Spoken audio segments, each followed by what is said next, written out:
جھوٹ بولا ہے، غلط فارم بھرا ہے، ہو سکتا ہے آپ نے دوستوں کو بھی بتا دیا ہو کہ میں نے تو یہ آٹی مار دی ہے، تو اب ان کے سامنے بھی توبہ کرنی پڑے گی۔ السر بالسر والعلانیۃ بالعلانیۃ، کہ خفیہ گناہ کی خفیہ توبہ، علانیہ گناہ کی علانیہ توبہ۔ جتنوں کے سامنے گناہ جب بھی کبھی ہو تو اتنوں کے سامنے توبہ کرنی ہوگی، اتنوں کو یا توبہ کا بتا دے کہ میں توبہ کر چکا ہوں۔ پاپا اس طرح اگر وہ جھوٹ لکھا یا دھوکہ دیا تو اس پہ بعض اوقات وہ اس طرح بھی بول دیتے ہیں کہ میں نے تو اس کو پتہ ہی نہیں چلا اور میں نے اس کے سامنے یہ لکھ دیا، یہ کر دیا، وہ کر دیا، تو اس طرح کرنے والوں کے بارے میں کیا حکم ہوگا؟ ارے بے باکی ہے، گناہ پر چوری اور سینہ زوری ہے۔ یہ جتنا گناہ میں دلیری زیادہ ہوگی نا اتنی اس کی ہلاکت خیزی بڑھے گی، کہ ایک آدمی گناہ ڈر کر خوف زدہ ہو کر ایک دم وہ مجبور ہو کر کر ڈالتا ہے۔ گناہ جب بھی ہے جب تک شریعت کی رعایت نہیں ہے، تو ایک تو یہ گناہ کرنے والا یہ ہے کہ میں کسی کے باپ سے بھی نہیں ڈرتا، دلیری کے ساتھ دلیری کے ساتھ وہ گناہ کرتا ہے۔ ان دونوں میں بڑا فرق ہے۔ یہ ثانی ذکر جو ہے نا، جو دلیری کے ساتھ گناہ کرتا ہے، اس کے لیے بڑے خطرات ہیں، اللہ ایمان سلامت ہے، بہت خطرہ ہے اس کے لیے۔ اور آج کل دلیری کے ساتھ بہت گناہ ہوتے ہیں، گناہ کر کے سینہ زوری کرتے ہیں، ایک دوسرے کو بتاتے پھرتے ہیں کہ میں نے تو یوں کیا، میں نے تو یوں کیا، تو ایسا رکھ کے دیا اس کو، پانی نہیں مانگا، لے میرے سامنے اڑی کرتا تھا، میں نے آج ٹکٹ بھلا دیا بس والے کو، پرسوں بھی بلایا تھا۔ ایسی آٹی مارتا ہوں جو کنڈکٹر کو پتہ ہی نہیں چلتا۔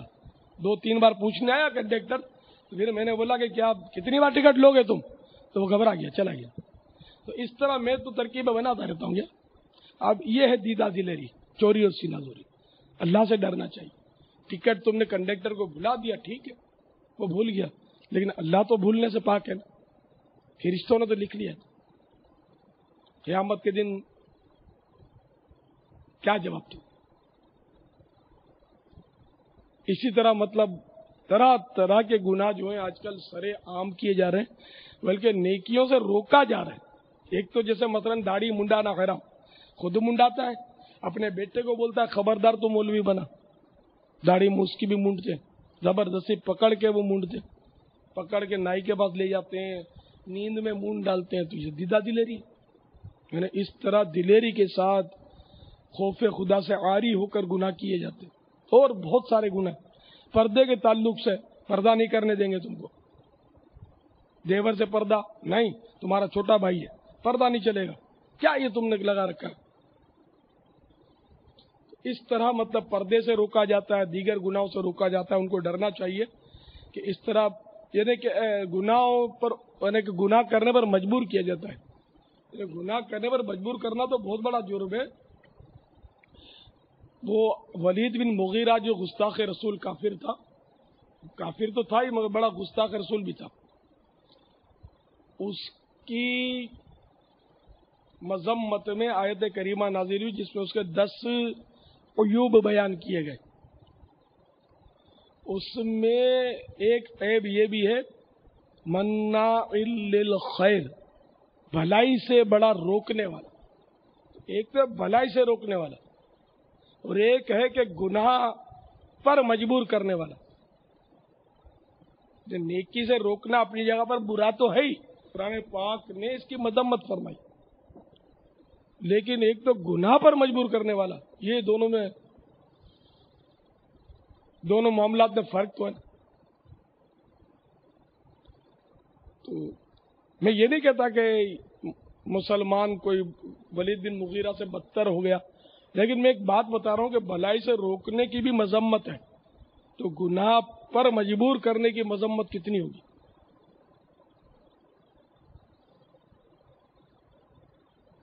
اللہ تبارک و تعالی پیارے حبیب صلی اللہ تعالی علیہ وآلہ وسلم کے صدقے میں ہمیں جھوٹ، دھوکہ وغیرہ سے بچائے، دیگر گناہوں سے بچائے، دوسروں کو گناہوں پر مجبور کرنے سے بچائے، ہمیں نیک بنائے، نیکی سے روکنے سے بھی بچائے۔ جیسے کہ جو بلا وجہ اجتماع خیر سے روکتا ہے کہ نہیں جانا دعوت اسلامی کے اجتماع میں، نہیں دینا ہے درس،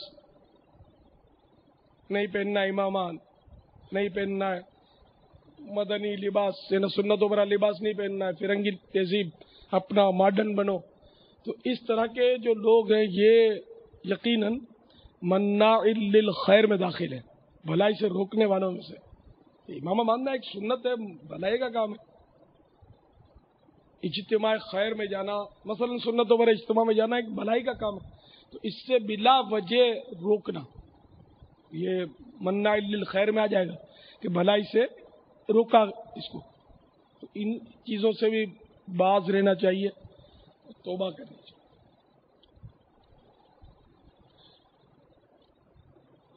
واللہ تعالی اعلم ورسولہ اعلم عز وجل وصلی اللہ تعالی علیہ وآلہ وسلم.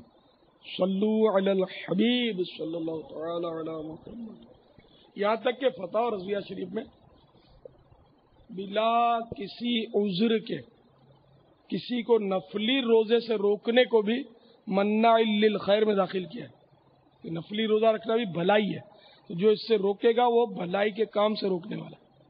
جبکہ کوئی یعنی کہ عذر ہو تو روک سکتا ہے، بغیر عذر کے نہیں روک سکتا. اب مثال کے طور پر استاذ دینی مدرسے میں استاد اپنے طالب علم کو دیکھتا ہے کہ روزہ رکھتا ہے تو پڑھائی نہیں کر پاتا، وہ نیند کا غلبہ اس پر رہتا ہے، دماغ اس کا کام نہیں کرتا، تو پڑھنے میں اس کے حرج ہو رہا ہے. تو ایسی صورت میں اگر استاد نے علم دین یہ حاصل کر لے، اس وجہ سے نفلی روزے سے اس کو روکا، تو یہ مناع للخیر میں نہیں آئے گا. اس طرح ماں باپ نے یہ دیکھ کر روکا کہ یہ بیمار پڑ جاتا ہے، کمزور پڑ جاتا ہے، یا یہ کام نہیں کر پاتا، دکان پہ نہیں جاتا، روزگار پر نہیں جاتا، تو کوئی عذر شرعی ایسا ہو تو نفلی روزے سے روکنے میں حرج نہیں ہے. خواہ روکنا یہ مطلب مناع للخیر میں آئے گا. تعالی اعلم ورسولہ اعلم عز وجل وصلی اللہ تعالی علیہ وآلہ وسلم. صلو علی الحبیب صلی اللہ تعالی علیہ وسلم. سوال سنا دیں. السلام علیکم ورحمۃ اللہ وبرکاتہ. سوال یہ عرض کرنا تھا کہ نفسانی اور شیطانی خواہش میں فرق کیسے ہو؟ مدنی چینل اصول علم دین کا بہترین اور آسان ذریعہ ہے، اور نیز ہم سب گھر والے فیضان سنت جلد دوم کے باب غیبت کی تباہکاریاں آنے پر اللہ کی بارگاہ میں مبارکباد پیش کرتے ہیں. الحمدللہ ہم نے اس کتاب کو 12 عدد رشتہ داروں میں تقسیم کرنے کی نیت کی. باپا کی بارگاہ میں عرض ہے کہ وہ ہمارے لیے دعا فرمائے کہ مزید ہم لنگر رسائل کے لیے ترکیبیں بنائیں. جزاک اللہ خیرا. حوصلہ افزائی کا بہت بہت شکریہ، مبارکباد کا بہت بہت شکریہ. نفسانی اور شیطانی خواہش کا فرق، اب یہ تو ہے بڑا مشکل فرق کرنا جو ہے، اور یہ دونوں صورتیں جو ہے نا یہ بارہا، یعنی کہ اول تو نفسانی خواہش بھی بھلائی پر مبنی نہیں ہوتی. خیر یہ ضروری نہیں کہ گناہ پر مبنی ہو، لیکن بھلائی پر مبنی نہیں ہوتی. کہ نفس امارہ جو ہے نا یہ کبھی بھی بھلائی نہیں کرتا، یہ نقصان پہنچاتا. جب یہ نقصان نہیں پہنچا پاتا نا تو نفع میں کمی کروا دیتا ہے.